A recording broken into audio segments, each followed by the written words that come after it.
అందరికీ నమస్కారం అండి. రేపు ఫిబ్రవరి 27న జరగబోయే ఉమ్మడి గుంటూరు, ఉమ్మడి కృష్ణా జిల్లాల ప్రత్యర్థి పార్టీకి సంబంధించిన పీడీఎఫ్ అభ్యర్థి అయిన అంటే ప్రోగ్రెసివ్ డెమోక్రట్ ఫ్రంట్ పార్టీకి సంబంధించిన లక్ష్మణ్ రావు గారి గురించి నాకు తెలిసి నాకున్న పరిజ్ఞానంలో కొంత నేను ఇక్కడ చెప్పాలనుకుంటున్నానండి ఈ వీడియోలో.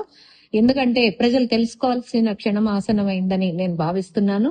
దాన్ని నాకు తెలిసిన విషయాన్ని 10 మందికి పంచాలన్న ఉద్దేశంతోనే నేను ఈ వీడియో చేయడం జరుగుతుంది.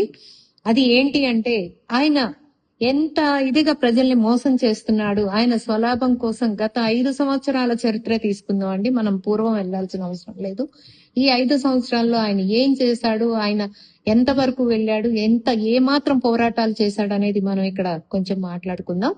అది ఏంటి అంటే ఫస్ట్ గా నేను లక్ష్మణ్ రావు గారికి సంధిస్తున్న ప్రశ్న ఏంటంటే, అయ్యా లక్ష్మణ్ రావు గారు, కేరళలో రెండోసారి మీ పార్టీ గెలిచిన క్షణంలో మీరు సిపిఎస్ అని ఎందుకు రద్దు చేయలేకపోయారు?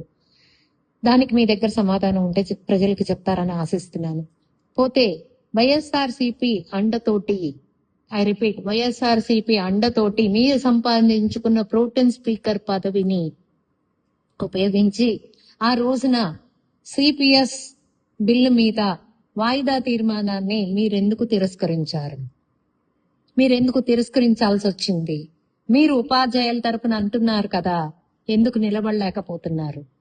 ఇంకొకటి ఏంటంటే, ఇది మరీ ఘోరాతి ఘోరం అండి. ఈయన పార్టీలకు అతీతంగా ఎంత స్వార్థపరుడు అనేది నిరూపించడానికి చెప్పే పాయింట్ ఏంటంటే, నిండు సభలో ఒక వైసీపీ ఎమ్మెల్యే మల్లాది విష్ణు అనే అతన్ని ఎవరైతే గ్రాడ్యుయేట్ ఎమ్మెల్సీలు ఉన్నారో వాళ్ళని సభాముఖంగా అవమానపరుస్తుంటే ఇంకొక గ్రాడ్యుయేట్ ఎమ్మెల్సీ గారు ఖండిస్తున్న క్షణంలో ఆయన్ని కూడా ఈయన ఇలా చేయి తట్టి మౌనంగా ఉండండి అని చెప్పిన సందర్భం మనం వీడియో రూపంగా కూడా చూసాం. అది ఎందుకు జరిగింది? మీరు ఎందుకు మీ స్వలాభం కోసం ఎందుకు పార్టీలకు అతీతంగా ఉండాల్సిన మీరు మీ స్వార్థం కోసం ఎందుకు ఈ రకంగా చేశారు? పోతే మండలిలో జీపీఎస్ బిల్లును పెట్టినప్పుడు సమర్థించాల్సిన మీరు ఆ తీర్మానానికి ఎందుకు హాజరు కాలేకపోయారు? ఎందుకు సపోర్ట్ చేయాల్సి వస్తుందని మానేశారా? దేనికో మీరు సెలవిస్తారని నేను వెయిట్ చేస్తున్నాను. పోతే ఇంకొకటి ఏంటంటే, మీ పీడీఎఫ్ ఎమ్మెల్యేలకి ఉన్న తిరుపతి సిఫార్సు లెటర్లని దాన్ని ఒక కుంభకోణంగా మార్చిన దాని మీద మీరు ఏదన్నా వివరణ ఇవ్వగలరా? ఏ రోజన్నా మీరు వివరణ ఇచ్చారా? ఇచ్చే ఉద్దేశం మీకు ఏదైనా ఉందా? ఇంకొకటి, ఇది మరీ దారుణం అండి.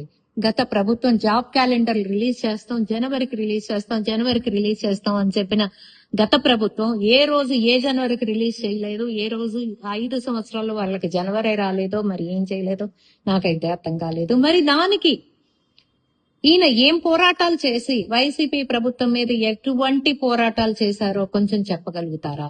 జాబ్ క్యాలెండర్, నిరుద్యోగులు ఎదురు చూస్తున్న జాబ్ క్యాలెండర్ ని రిలీజ్ చేయని ఆ గత ప్రభుత్వం మీద ఎందుకని ఒత్తిడి తీసుకురాలేకపోయారు? ఎందుకు పోరాడలేకపోయారు? ఎందుకంటే నన్ను చెప్పమంటారా, పబ్లిక్ అకౌంట్ కమిటీలో సభ్యుడిగా పదవి కోసం మీరు జగన్మోహన్ రెడ్డి కాళ్లు పట్టుకోవటానికి కూడా కొంచెం కూడా సిగ్గుపడకుండా కాళ్లు పట్టుకున్న మీరు ఇంక పోరాటాలు ఎక్కడ చేస్తారు? చేయలేరని అది నాకు బాగా తెలుసు. సో ఏంటంటే, ఇంకొకటి అసలు సిసలైన విషయం ఏంటంటే, కోవిడ్ సమయంలో ఉపాధ్యాయుల్ని బ్రాందీ షాపుల ముందు పెడితే కనీసం దాన్ని కూడా ఖండించే పరిస్థితి మీ దగ్గర లేదు అంటే మీరెంత వైసీపీ నాయకులకి తొత్తులుగా మిగిలిపోయారో, వైసీపీ గవర్నమెంట్ కి ఎంత తొత్తులుగా మిగిలిపోయారో ఇది సుస్పష్టంగా అర్థమవుతోంది.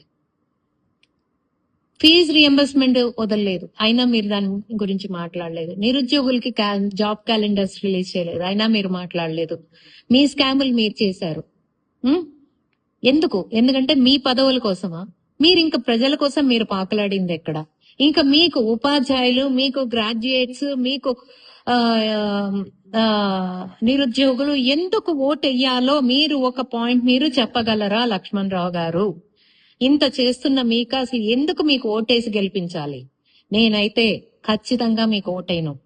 ఖచ్చితంగా చెప్తున్నా, నేనైతే మీకు ప్రథమ ప్రయారిటీ ఓటు వేసి మిమ్మల్ని గెలిపించమని ఏ మొహం పెట్టుకుని మీరు ప్రజలను అడుగుతున్నారో ప్రజలందరూ తెలుసుకోవాలని మనస్ఫూర్తిగా కోరుకుంటూ మన అందరి అభిమాన నాయకుడైన ఆలపాటి రాజేంద్ర ప్రసాద్ గారు ఒక సీనియర్ న్యాయవాది, ఒక మాజీ మంత్రి,